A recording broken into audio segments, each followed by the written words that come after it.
Lore of League of Legends, The Weakest Heart, Chapter 5.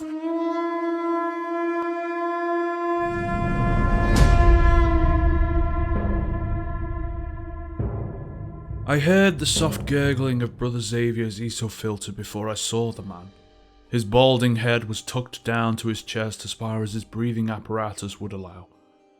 He was kindling a few sparklights on the corners of the side chapel's altar. Watching over him was an imposing figure outlined in cold lead and frosted glass. The Grey Lady, holy patron of the glorious evolved. The stained glass window glowed from within, lit eerily by the arc lamps outside. I approached the shrine. There were jars of organs, single eyeballs floated like pickled eggs. Bundled offerings were wrapped in linen, some of it fine, some of it oily and ragged. A few flies buzzed among the discarded pieces of the congregation. One of the wrapped bundles moved. A little plague rat poked its nose out shortly after, daring me to take away its prize. The gauze of the newfound treasure caught on the edge, and the rest of the bundle tumbled away, revealing a desiccated finger. The rat scampered down, but Brother Xavier shooed it back into the darkness.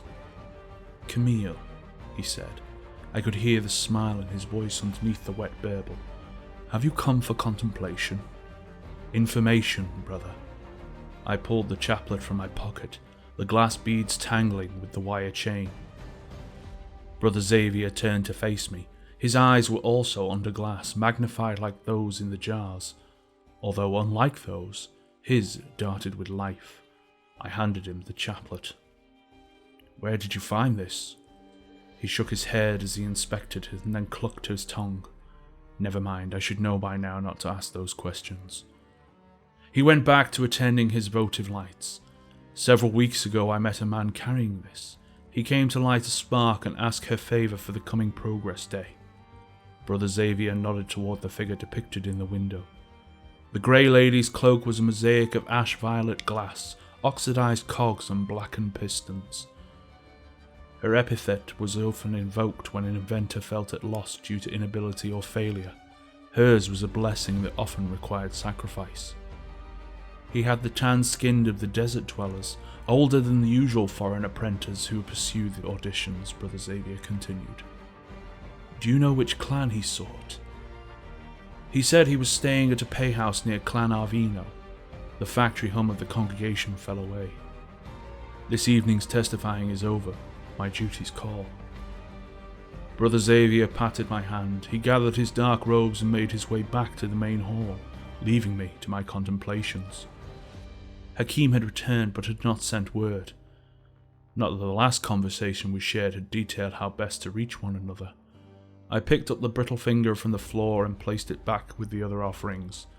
It annoyed me, the idea of him petitioning like an ordinary apprentice. Hakim was spheres above Clan Arvino's artificers. Through the cut glass triangles and diamonds of the side chapel's window, I could see Aviat standing beneath a street lamp. She was still following orders. For the moment. My indulgent silence was broken by a shuffling scrape, small but much larger than a rat. I felt the hex crystal in my chest vibrate in anticipation as I turned to face the threat. "Are you her?" a small voice asked. From the darkened corner near a metal bench, a little girl stepped forward. She could not have been more than 6 or 7. "Are you the Grey Lady?" she asked again, closer now. My hex crystal pulse slowed, lighting her face in a soft blue glow. In one arm she carried a bundle wrapped in gauze, all too similar to the one stacked behind me. The opposite sleeve of her dark dress hung empty. Balanced as I was, I towered over her. I knelt down, bringing my face to her level, and gently touched the metal bench to arc some of the crystalline energy off my fingers. The girl watched the anxious spark reflect in the polished metal of my blades. "Did you give up your legs for Progress Day?" she asked. The Glorious Evolved celebrated the old Zornite tradition of sacrificing something personal for Progress Day in the hopes the next iteration of invention would be better. It was a practice that could be traced back to the old days of the city, when the people of Zorn had to face rebuilding their lives after the devastation of the incident. The wealth and growth of Piltover on top of those scarred ruins served as evidence to many that the tradition had merit. I looked at the little girl.